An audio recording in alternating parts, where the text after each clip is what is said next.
Hello friends, welcome back to my YouTube channel. ಬನ್ನಿ, ಇವತ್ತು ನಾನು ನಿಮ್ಮೊಂದಿಗೆ ಬೆಳಗಿನ ಬ್ರೇಕ್ಫಾಸ್ಟ್ಗೆ ಒಂದು ಹೆಲ್ದಿಕರವಾದಂಥ ರಾಗಿ ದೋಸೆ ಯಾವ ರೀತಿ ಮಾಡೋದು ಅಂತ ನೋಡೋಣ. ಖಂಡಿತ ನೀವು ಕೂಡ ಈ ಒಂದು ರೆಸಿಪಿ ನೋಡ್ಕೊಳ್ಳಿ ಸ್ನೇಹಿತರೆ. ತುಂಬ ಅಂದರೆ ತುಂಬ ಇಷ್ಟಪಡ್ತೀರಾ.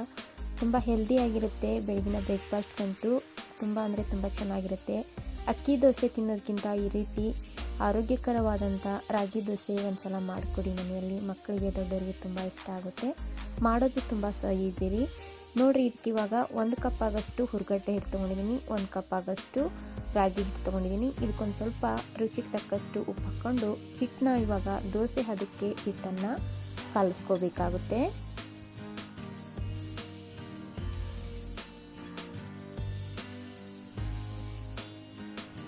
ನೋಡಿ, ಈ ಹದದಲ್ಲಿ ಹಿಟ್ಟು ಇದ್ದರೆ ನಮಗೆ ದೋಸೆ ಅನ್ನೋದು ತುಂಬ ಚೆನ್ನಾಗಿ ಬರುತ್ತೆ. ಇದನ್ನಿವಾಗ ಒಂದು 10ರಿಂದ 15 ನಿಮಿಷ ಹಿಟ್ಟು ನೆನೆಯೋದಕ್ಕೆ ಬಿಡೋಣ.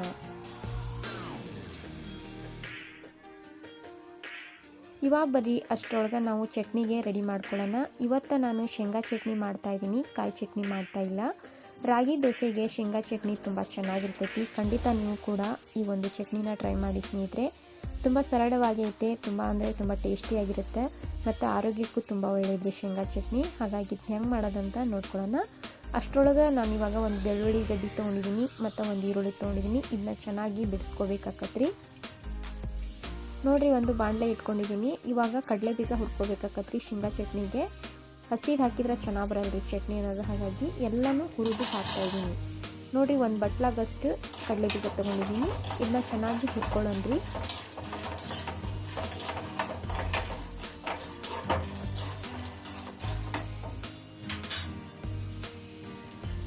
ಜಾಸ್ತಿ ಹೊತ್ತು ಹಂಗೆ ಈ ಒಂದು ಕಡಲೆ ಬೀಜನ ಹುರಿಬಾರ್ದ್ರಿ. ಹಿಂಗೆ ಮುಟ್ಟು ನೋಡಿದರೆ ಮೇಲಿನ ಸಿಪ್ಪಿ ಬಿಡ್ಬೇಕ್ರಿ, ಅಷ್ಟು ಹುರಿದ್ರೆ ಸಾಕ್ರಿ.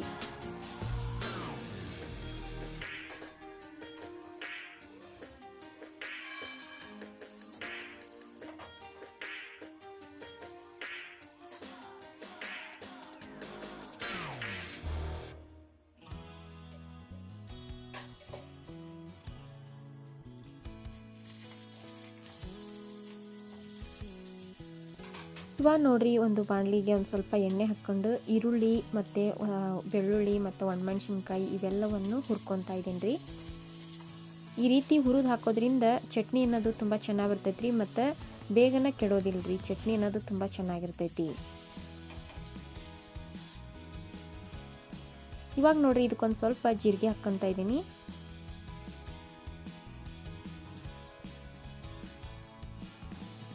ಇದಕ್ಕೆ ನೋಡಿರಿ, ಇವಾಗ ಒಂದು ಸ್ವಲ್ಪ ಹುಣಸೆಹಣ್ಣು ಸೇರಿಸ್ಕೊತಾ ಇದ್ದೀನಿ. ಶೇಂಗಾ ಚಟ್ನಿಗೆ ಈ ರೀತಿ ಹುಣಸೆಹಣ್ಣು ಹಾಕೋದ್ರಿಂದ ತುಂಬ ಟೇಸ್ಟಿಯಾಗಿ ಬರ್ತೈತೆ ರೀ. ಮತ್ತು ಇದಕ್ಕೆ ಹಸಿಮೆಣ್ಸಿನ್ಕಾಯಿ ಹಾಕೋದಕ್ಕಿಂತ ಒಣಮೆಣ್ಸಿನ್ಕಾಯಿ ಹಾಕಿರಿ. ಚಟ್ನಿ ಅನ್ನೋದು ಭಾಳ ಅಂದ್ರೆ ಭಾಳ ಟೇಸ್ಟಿ ಕೊಡ್ತೈತಿ. ನೋಡಿರಿ, ಇವಾಗ ಇದನ್ನೆಲ್ಲ ಹುರ್ಕೊಂಡಿದ್ದೀನಿ. ಈಗ ಶೇಂಗಾ ಕಾಳು ಒಂದು ಸ್ವಲ್ಪ ಬಿಸಿ ತಣ್ಣಗಾಗ್ಯಾವು. ಈಗ ಮಿಕ್ಸಿ ಹಾಕ್ಕೊಂಬರನ್ರಿ ಚಟ್ನಿಗೆ.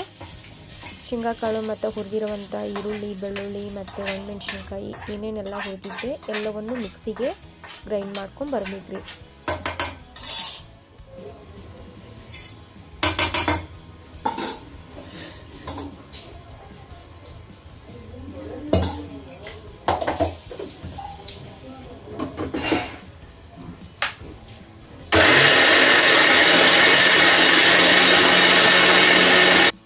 ಇವಾಗ ಶೇಂಗಾ ಚಟ್ನಿನ ಒಗ್ಗರಣೆ ಮಾಡ್ಕೊತಾ ಇದ್ದೀನಿ ರೀ. 1 ಸ್ಪೂನ್ ಆಗಷ್ಟು ಎಣ್ಣೆ ಹಾಕ್ಕೊಂಡು, ಎಣ್ಣೆ ಕಾದ ಬಳಿಕ ಇದಕ್ಕೆ ಸಾಸಿವೆ, ಜೀರಿಗೆ, ಒಂದು ಸ್ವಲ್ಪ ಹಿಂಗೆ ಹಾಕಿ, ಕರಿಬೇವು ಸೊಪ್ಪು, ಒಣಮೆಣ್ಸಿನ್ಕಾಯಿ ಹಾಕಿ ಈ ಒಂದು ಶೇಂಗಾ ಚಟ್ನಿನ ಒಗ್ಗರಣೆ ಮಾಡ್ಕೊಳ್ಳೋಣ್ರಿ.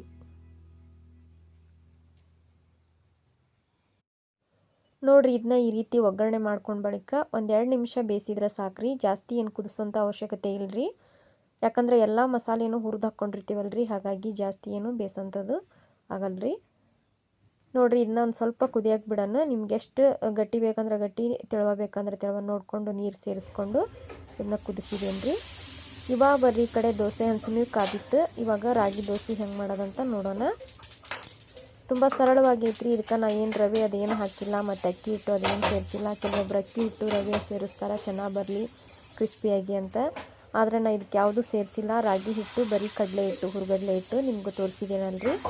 ತುಂಬ ಅಂದರೆ ತುಂಬ ಚೆನ್ನಾಗಿ ಬರ್ತವೆ ಮತ್ತು ಹೆಲ್ದಿಯಾಗಿರ್ತೈತಿ. ಮತ್ತು ಯಾರೆಲ್ಲ ವೆಯ್ಟ್ ಲಾಸ್ ಮಾಡ್ತಿರ್ತೀರಲ್ಲ ಅಂಥವ್ರಿಗಂತೂ ಒಂದು ಒಳ್ಳೆ ರೆಮಿಡಿ, ಒಳ್ಳೆ ಫುಡ್ ಅಂತಲೇ ಹೇಳ್ಬೋದು ರೀ. ಯಾಕಂದರೆ ಅಕ್ಕಿ ಅದೆಲ್ಲ ಬಳಸ್ತಾನೆ ಈ ರೀತಿ ಹೆಲ್ದಿಯಾಗಿ ಬೆಳಗಿನ ಬ್ರೇಕ್ಫಾಸ್ಟ್ಗೆ ತುಂಬ ಚೆನ್ನಾಗಿರ್ತೈತೆ ರೀ. ನೋಡಿರಿ, ಇದನ್ನು ಇವಾಗ ಬೇಯೋದಕ್ಕೆ ಬಿಟ್ಟಿದ್ದೀನಿ. ಒಂದು 2 ನಿಮಿಷ ನೀಟಾಗಿ ಬಿಡಬೇಕಾಕತ್ರಿ, ಅಂದರೆ ನೀಟಾಗೆ ದೋಸೆ ಅನ್ನೋದು ಬಿಡ್ತೈತಿ ಸುತ್ತಲೂ. ಇವಾಗ ನೋಡಿರಿ, 2 ಕಡೆನೂ ನೀಟಾಗೆ ಬೇಯಿಸ್ಬೇಕಾಕತ್ರಿ.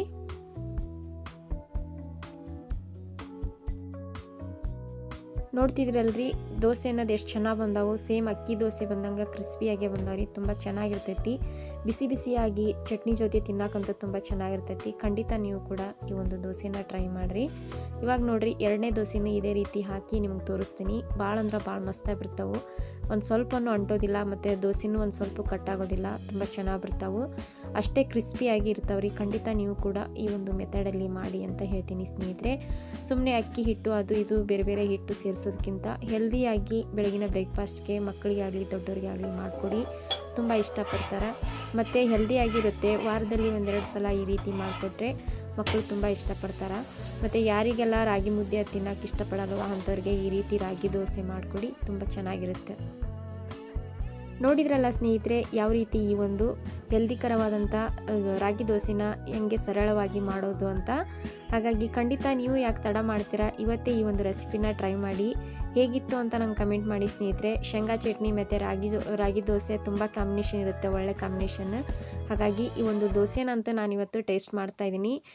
ನೀವು ಕೂಡ ಇವತ್ತು ಈ ಒಂದು ದೋಸೆನ ಟ್ರೈ ಮಾಡಿ ಹೇಗಿತ್ತು ಅಂತ ನಂಗೆ ಕಮೆಂಟ್ ಮಾಡಿ. ಮತ್ತೆ ಸಿಗೋಣ ಹೊಸ ರೆಸಿಪಿ ಹೊಸ ಮಾಹಿತಿಯೊಂದಿಗೆ. ಧನ್ಯವಾದಗಳು.